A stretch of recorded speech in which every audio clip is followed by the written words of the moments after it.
1. 성자와 함께 뜻이 있어 걸어온 길. 감람산 기도굴에서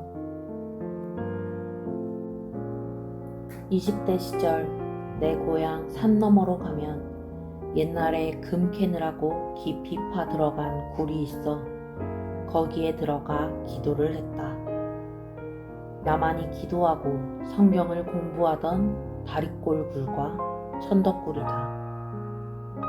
굴바닥은 자갈돌로 칼날 같은 돌들이고 공기는 소통이 잘 되지 않아 탁하고 춥기도 했지만 집의 좁은 방보다 넓어서 좋았고 또 집에 부모나 형제들이 간섭하지 않으니 의식이 안 되어 좋았다. 거기에 가랑잎 낙엽과 풀을 베다 깔고 기도하니 푹신하여 마치 카펫 같았다. 그러나 얼마 안 가서 썩으니 문제였다. 이를 해결하려 계속 꺼치를 바꾸었다. 그런데 또 한 가지 문제는 굴에 오래 있으면 집에서 나를 찾는다는 것이었다. 그래서 처음에는 식구들이 잠잘 때 밤에만 한바탕 기도하고 가고 그 후에 농사철을 벗어나면 계절도 날짜도 제재를 안 받고 기도했다. 집에 부모와 형제들이 거기서 뭐하냐고 했다. 더 이상 묻지 않고 대답하지도 못하게 돈 없어서 학교에 못 갔으니까 공부해서 취직할 것이다 라고 했다. 그랬더니 집에서 공부하라고 하여서 식구들과 공동생활을 하니 작은 일, 큰 일로 인하여 공부가 제대로 안 된다 라고 했다. 내가 살던 집의 방은 정말 좁았다.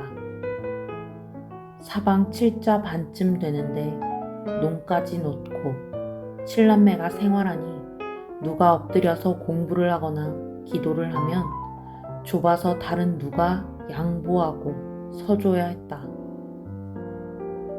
내가 공부해서 취직한다니까 형제들도 부모도 재미있어 하며 웃었다. 어렵다는 의미며 안 된다는 의미였다. 나 스스로 생각하기에도 성경만 많이 읽었지 먹고 살 길은 막막했다. 당장은 이력서에 쓸 내용도 없었다. 초등학교 졸업, 밥 적게 먹고 일 많이 함, 지게질 잘함. 이 정도로는 머슴밖에 할 게 없었다. 나는 가난해서 못 먹고 못 배운 한이 있었던 터라 진로 때문에 진지하게 고민하며 밤새 기도를 하기도 했다. 그러던 어느 날 기도하던 중 깜빡 잠이 들었는데 꿈에 성자께서 흰옷 입은 예수님의 모습으로 찾아오셨다. 진로를 묻고 싶다고 취직시켜 줄 테니 따라와라. 나를 믿는 자에게 가서 부탁하면 면접 없이 취직시켜 준다 하셔서 예수님을 따라갔다. 첫 번째로 간 곳은 제주도 귤농장이었다. 당시에는 한라봉이 나오기 전이라 귤이 귀했는데 이곳에서 일하면 귀한 과일을 실컷 먹을 수 있겠다 싶어 호기심이 생겼다. 하지만 귤 따는 아주머니를 쳐다보니 지겨워하는 표정이었다. 그래서 평생 할 일은 못 되는구나 생각하고 돌아섰다. 두 번째는 부산 건어물 상점으로 갔다. 거기에는 내가 좋아하는 멸치와 마른 오징어가 있었다. 하지만 그것도 먹을 때나 좋지 평생 생선 말리고 팔면서 사는 것이 계속 행복할 것 같지 않았다. 거기서 건어물 배달하며 생활할 것을 생각하니 계속하면 분명 지겨울 것 같았다.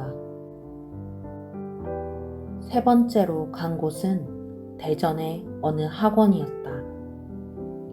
예수님이 학원 선생에게 나의 취직 자리를 부탁하니 그는 예수님을 보고 깜짝 놀라 좋아하면서 흔쾌히 나에게 공부도 가르쳐 주겠다고 했다. 하지만 나는 머리도 나쁜데 어려운 공부만 하면서 사는 것도 지겨울 거라는 생각이 들었다. 그때 학생과 선생이 싸우는 광경을 보게 되고 또 공부하는 자들이 골치 아파하는 것을 보며 행복할 것 같지 않아서 나는 예수님께 안 하겠다고 했다. 네 번째로 찾아간 곳은 서울 시내에 있는 한 회사였다. 회사의 과장은 골치 아프다며 담배를 피워대고 있었고 어떤 사원은 책상 위에 다리를 꼬아 올린 채 한숨을 내쉬고 있었다. 내가 이 회사에 취직해서 평생 산다면 결국 만족하지 못할 것을 알았다. 전국 이곳저곳을 돌아다녔지만 평생 행복하게 할 수 있는 직업이 없었다. 그래서 배가 고프든 말든 주님만 따라다니겠다고 결심하고서 죄송하지만 주님, 이 일도 저 일도 싫습니다. 저는 주님을 따라다니고 싶어요. 허락해 주세요. 심부름이라도 시켜주시면 할게요. 라고 예수님께 말했다. 다섯 번째로 따라간 곳은 이스라엘 광야 같은 곳이었는데 200평짜리 논바닥만한 백지장이 깔려있는 듯했다. 예수님은 붓으로 글도 쓰고 그림도 그리고 계셨다.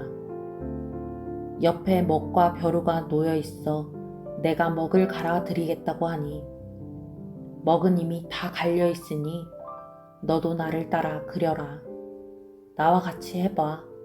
하시며 세마포 안주머니에서 큰 붓 한 자루를 꺼내어 던져주셨다. 그리고 말씀하시길 이 붓을 잡아라. 지상의 마지막 붓이니라. 내 붓과 내 붓뿐. 이제 더 이상 붓이 없노라. 내가 하는 대로 너도 그려라. 하셨다. 그 붓은 너무 커서 붓대만 해도 한 주먹이었다. 그 붓을 잡고 예수님을 따라서 큰 동그라미와 작은 동그라미를 그린 후 선으로 연결시켰더니 축소 확대의 세계니라 하셨다. 이렇게 그림을 그리다 보니 예수님은 어느새 그 자리를 떠나 저 멀리 산등성이로 올라가고 계셨다. 나는 놀라서 주님, 왜 간다는 말도 없이 나를 홀로 두고 그냥 가십니까? 하며 쫓아갔다. 예수님은 뒤를 돌아보며 안쓰러워 하시면서 내게 맡기고 가니 부탁한다. 힘들고 어려워도 참고 열심히 해라. 칼이 가슴에 박히듯 내 마음을 찌르는 일도 많을 것이다. 그러나 내가 함께한다. 하시며 사도행전 1장에 기록된 것 같이 감람산에서 승천하여 공중으로 쭉 올라가셨다. 이때 예수님이 십자가에서 고통당하신 일들이 스쳐 지나가면서 내게도 이런 일이 있겠구나 하고 느껴져 왔다. 그리고 2000년 전 예수님이 십자가에 못 박혀 돌아가시고 부활하신 후 하늘로 승천하셨을 때도 저같이 영으로 승천하셨구나 하고 깨달아졌다. 육이 하늘로 안 가고 영의 승천을 보이셨다. 하지만 정작 3년이 가도록 이 꿈을 풀지 못하고 화가가 되라는 말씀인가? 생각하기도 했다. 그 후 경기도 광주에 가서 70일을 굶으며 성경을 읽고 기도할 때였다. 누가복음에 붓 이야기가 나오기를 누가는 내가 붓을 잡았다. 데오빌로 가깝게 보고하려 함이라 하였다. 누가복음 1장 1에서 4절. 이를 깨닫고 보니 붓은 성경을 쓰는 것이었다. 시대 말씀을 쓰는 것을 말하였다. 그때 나는 32절지 종이에다 하루 150장씩 말씀을 받아 적었다. 그 기간에 꿈을 풀어 예수님의 붓 한 자루는 신약 말씀이고 예수님이 내게 준 붓 한 자루는 이 시대 성약 말씀의 붓, 구원의 사명의 붓을 의미한다는 것을 깨달아 혓끝과 펜끝의 붓, 행실의 붓을 지금까지 놓지 않고 쓰고 있다. 지난 40여 년간 시대 따라 펜을 들어 5,000자루 넘게 생명의 글을 썼다. 5만여 잠언을 썼고 3,500여 편의 시도 썼다. 옥중에서 시대를 따르는 자들의 신앙을 관리해주며 7만 통의 편지를 썼고 말씀도 수만 편을 썼다. 또 입으로도 수만 번을 설교하고 가르치며 외쳤다. 예수님과 성자의 몸이 되고 하나님과 성령의 몸이 되어 외쳤다. 붓을 주셨으니 이같이 행한 것이다. 이와 같이 맨 마지막 나의 취직 자리는 예수님을 따르는 일이었다. 그러나 부모님은 그때 당시 내가 산에서 공부한다고 하니 마을에서 크게 보는 동네 반장 혹은 이장이 될 것을 생각하셨다. 내가 공부해서 어디에 취직하여 들어가겠냐, 잘하면 반장이다 라고 생각하면서 그것을 하게 되는 것을 크게 본 것이다. 월명동 내 마을에는 내 집이 살고 밑의 중말거리 마을에는 8집이 살고 성막리 큰 마을에는 85집이 살아서 누가 이장을 하게 되면 항상 성막리 큰 마을 사람이 하였고 반장을 하게 되면 중말거리 사람이 하면서 월명동의 반장까지 겸해서 했다. 월명동 자체에는 반장이 없었다.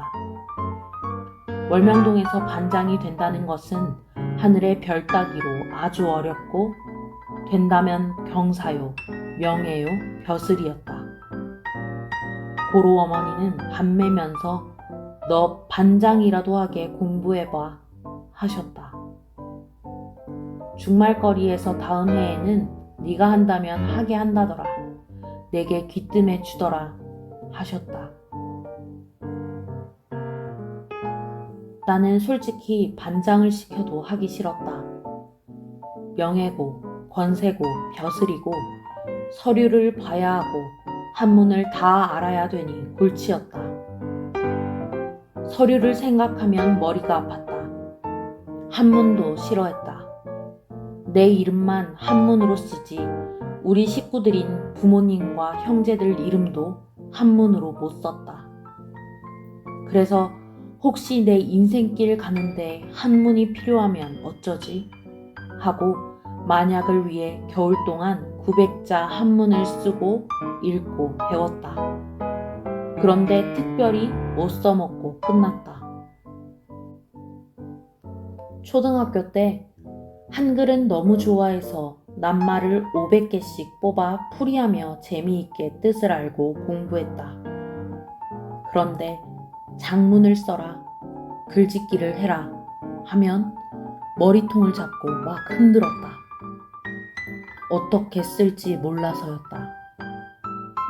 고로 글짓기를 할 때 우리 동네 한 마리 개가 짖으면 개놈들이 모두 따라 짖어서 귀에 듣기 싫었다. 새벽에 닭이 울면 동네 딸기 암탉만 빼고 다 울었다. 라고 썼다. 그리고 학교 운동장에서 공을 차면 학생이 많아 걸려서 못 차겠네. 라고 썼다. 그때는 내가 다니던 진산초등학교에 학생들이 600명이 넘었을 때다. 또 학교 수업 끝나고 친구들이 우리끼리 공 차고 가자고 해서 실컷 공 차고 집에 늦게 가서 혼났다. 라고 썼다. 당시에 장문 글짓기 점수는 기억이 안 난다. 아마 선생이 글을 지은 것이 아니라 글을 없앴네 했을 것이다. 그런데 지금은 글쟁이가 되어 어떤 날은 하루에 볼펜 3자루를 써도 글이 끝이 안 맺어진다. 성자의 사연을 쓰니 더욱 글에 날개를 달게 되었다. 이와 같이 대둔산과 감람산 지역에서 몸부림으로 기도하고 배우며 나만이 걸어온 기간이 21년 정도 되었다. 거기서 깨닫고 배운 말씀을 전해주어서 지금은 하나님과 성자의 말씀을 듣고 성령에 감동되어 따라오는 자들이 수만 명이다.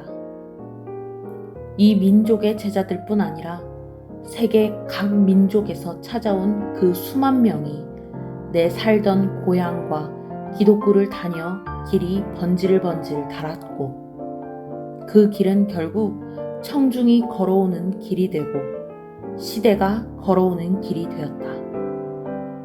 나만이 걸어오면서 겪은 길이 아니면 무슨 길로 다니면서 따라오랴.